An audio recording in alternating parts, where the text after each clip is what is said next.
Thank you so much for watching our video today. The great state of Washington has so much to be proud of. In this presentation, we are going to focus on four main areas in the section of Southwest Washington. We will be visiting Fort Vancouver, Lewis and Clark sites, Cape Horn, and Bonneville Dam. We are doing this project to discover the history of our area and to inform our viewers of some facts as well. We feel this is important because it gives us a better understanding of our area, which helps us to respect it as well. We're starting at Fort Vancouver. Fort Vancouver, located in southern Vancouver, Washington, was built in 1824 as a post for trading fur between Fort Vancouver and York Factory, located on the Hudson Bay in Canada. This is the Fort Vancouver Jail. While not exactly a place you want to spend your time, it proves that the fort was civilized enough to place an area for criminals within their walls.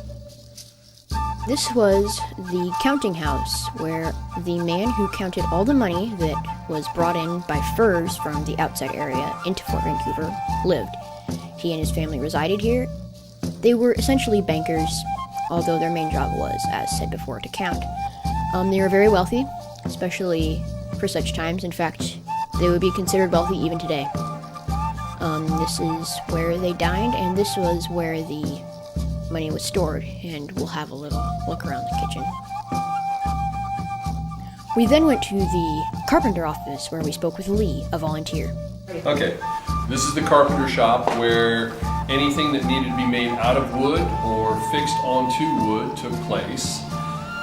The carpenter would make sure that the beaver trade continued to move smoothly, making boxes for things to go in so that they could be transported or sold over in the Indian trade shop.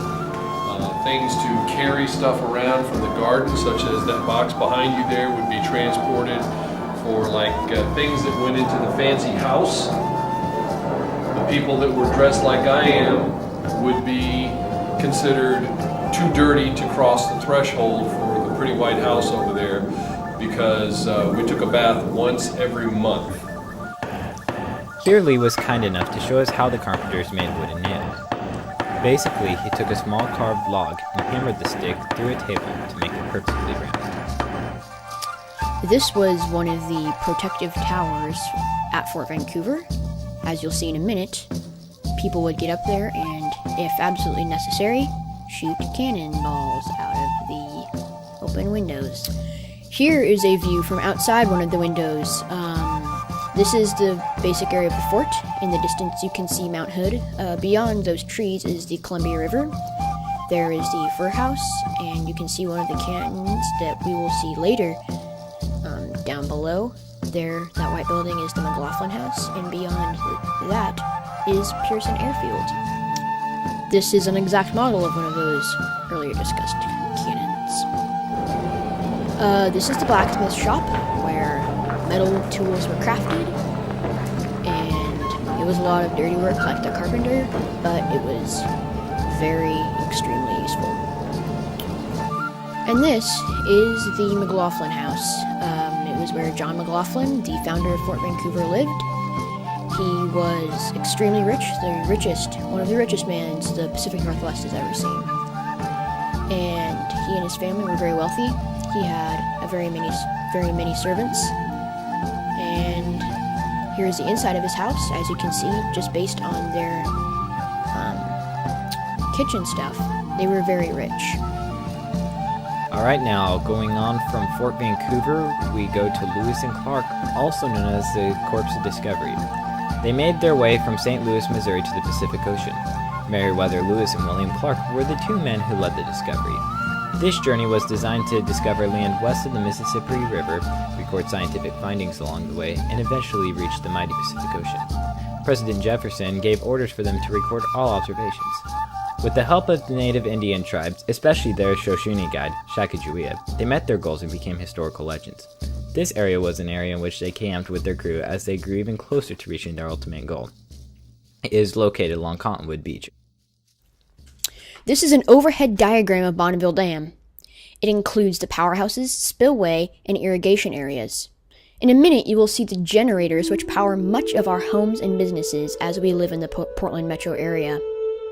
We then spoke with Ryan, a man who knows a lot about this area and taught us some great facts about Bonneville Dam. The Bonneville Dam was a Great Depression project during the 1930s. It was Franklin Delano Roosevelt's projects to get people back to work. During the Depression, a lot of people were out of work. A lot of people out of jobs, especially up here in the Northwest. So when FDR was looking at ways of bringing people back to work and creating some projects, he thought this would be a great place to build the Bonneville Dam for a number of reasons. First of all, it was a good place to build the dam because there was rapids in this area, and those rapids were very hard for boats to get up and down the river.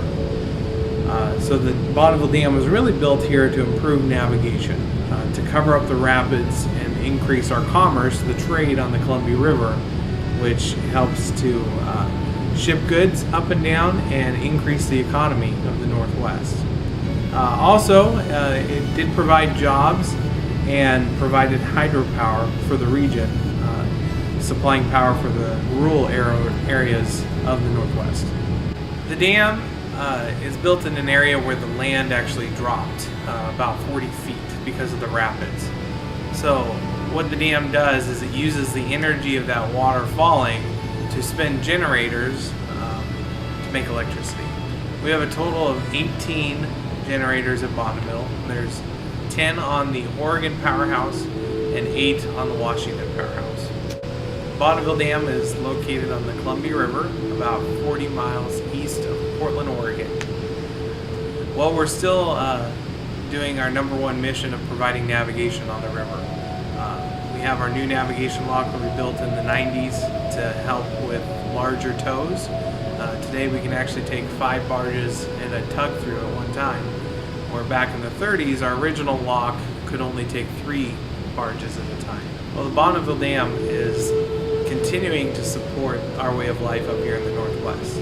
We're providing navigation on the river, which allows people to go recreate and travel all the way from the ocean to Lewiston, Idaho, if they wanted to, on their boats. Not only for recreation, but it's also providing navigation for those barges. And barge traffic, the barges carry a lot of goods upstream and downstream. Stuff that would be coming upstream would be stuff we're importing into the Northwest. So we've got car parts, gasoline, fuels, stuff like that. And then stuff that would be coming downriver, stuff we're exporting. So as a result of all the dams on the Columbia River, including Bonneville, we're allowed to export all around the world with this navigation. Otherwise, all of those goods would have to be shipped by train or by truck, which would get a lot more trains on the rails, which are already busy, and it would really increase the amount of semi-trucks that you would see on the roads as well. So the Bonneville Dam is kind of like a big waterfall. We back the water up 60 feet behind us. As that water falls through our powerhouse, we're able to use the energy of that water falling to spin our generators. This is the cross-section of one of our generators. So you can see all the different dams in the Columbia River Basin. There's a lot of dams. In fact, in the Northwest, about 60% of our power comes from hydropower. We thank Ryan a lot for his time. He certainly taught us a lot more about the dam than we knew before. Kendall and I had a great time in our adventures to Fort Vancouver, Lewis and Clark, and Bonneville Dam. We learned a lot, and we hope you did too. Thanks for watching.